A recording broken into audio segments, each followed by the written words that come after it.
আসসালামু আলাইকুম, সবাইকে স্বাগত নতুন একটি উচ্চারণের ক্লাসে। আজকে আমরা শেখাবো হচ্ছে র ফলায়ের নিয়ম। গত ক্লাসে আমরা শিখিয়েছিলাম ম ফলায়ের নিয়ম। আজকে আমরা দেখাবো র ফলায়ের নিয়ম। র ফলায়ের দুইটা নিয়ম, একটা হচ্ছে আদ্য র ফলার নিয়ম আর একটা হচ্ছে মধ্য অন্ত র ফলায়ের নিয়ম। প্রথমটা হচ্ছে আদ্য র ফলা যদি কোনো শব্দে আমরা দেখি, অর্থাৎ কোনো শব্দের প্রথমে আমরা যদি র ফলা দেখি, তাহলে ওই আদ্য র ফলার উচ্চারণটা পাওয়া যাবে টিক চিহ্ন। এর মানে হচ্ছে আদ্য র ফলা এর উচ্চারণ, এক কথায় র ফলা এর উচ্চারণ কখনো জিরো হয় না।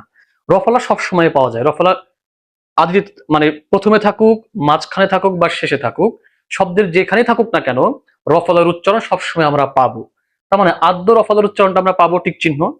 আদ্য র ফলা যার সাথে থাকবে সেই ব্যঞ্জন বর্ণের উচ্চারণটা আমরা পাবো টিক চিহ্ন। এবং শুধু তাই না, তার সাথে একটা ওকার হবে। তার সাথে একটা কি হবে? ওকার হবে। যদি অন্য কোনো কার না থাকে তার সাথে, তাহলে একটা ওকার হবে এখানে। কেমন?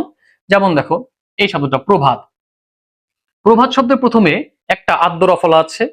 এই আদ্য রফলায়ের উচ্চারণটা হবে, এই যে আদ্য রফলা উচ্চারণ দেখো এখানে হইল, আদ্য রফলা যার সাথে সেই ব্যঞ্জন বর্ণ উচ্চারণটা হবে। এই যে আদ্য রফলা পর সাথে এই পর উচ্চারণটাও হইলো, এবং তার সাথে একটা ওকার হবে। এই যে পর সাথে একটা কি হইলো? একটা ওকার হইলো। বাদ থাকলো কি? ভাত। এই যে ভয়াকারে ভা, ত শেষে থামতে হয়, তাই তর নিচে হসন্ত, প্রভাত।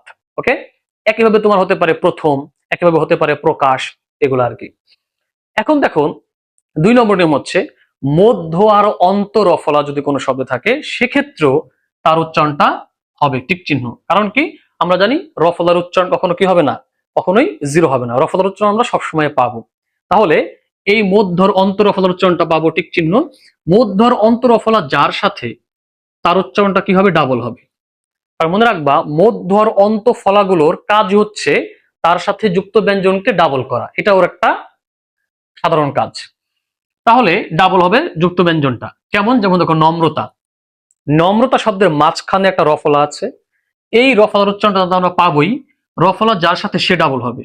রফলা কার সাথে আছে? রফলা আছে মর সাথে।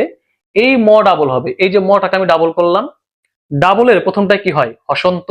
কোন ব্যঞ্জন ডাবল হলে প্রথমটাই হয় হসন্ত, পরেরটাতে হয় ওকার। এই যে প্রথমটা হসন্ত দিলাম, পরেরটাতে আমরা ওকার দিলাম। এবং যেহেতু এই র ফলার উচ্চারণটা পাওয়া যাবে, আমরা এখানে বলেছিলাম টিক চিহ্ন দিয়েছিলাম, র ফলার উচ্চারণ সবসময় পাওয়া যাবে। তাই এই র ফলাটা কোথায় বসবে? এই মর নিচে তো আমি হসন্ত দিয়ে দিয়েছি, এখানে তো কোনো র ফলা দেওয়ার মতো ফাঁকা জায়গা নাই। তাই র ফলাটা হবে এই সেকেন্ড ব্যঞ্জনে, এই পরের ব্যঞ্জনটাতে আমি র ফলা দিয়ে দিব, কারণ ওই মর নিচে একটু ফাঁকা জায়গা আছে, তাই ওখানে আমি র ফলা দিয়ে দিব। তাহলে আমার র ফলার উচ্চারণটাও হলো, এবং র ফলার প্রভাবে তার সাথে যুক্ত ব্যঞ্জনটা ডাবলও আমার করা হইলো। এখন আসো অন্ত রফলা। নম্র শব্দে দেখো অন্ত রফলা আছে। এইখানে এই রফলার প্রভাবে ম ডাবল হবে। এই যে ম ডাবল হইলো, ডাবল হওয়ার কারণে প্রথম মতে হসন্ত, পরের মতে ওকার। এবং যেহেতু অন্ত রফলার উচ্চারণ কখনো জিরো হবে না, অন্ত রফলার উচ্চারণ সবসময় পাওয়া যাবে।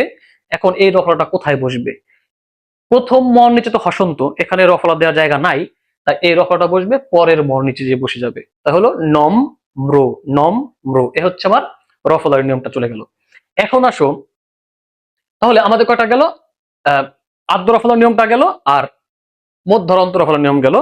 এই দুটা নিয়মই আমাদের রফলাতে আমরা পাবো। আরেকটা নিয়ম আমাদের আছে, সেটা আমরা দেখাতে পাই, তবে মুহূর্তে দরকার নাই। এই দুটা নিয়ম হলো আমাদের চলছে রফলাতে। আশা করি সবাই বুঝতে পেরেছ। আমরা পরবর্তী ক্লাসে তোমাদেরকে ল ফলায়ের নিয়মটা দেখাবো। সেই পর্যন্ত সবার জন্য শুভকামনা। ধন্যবাদ সবাইকে।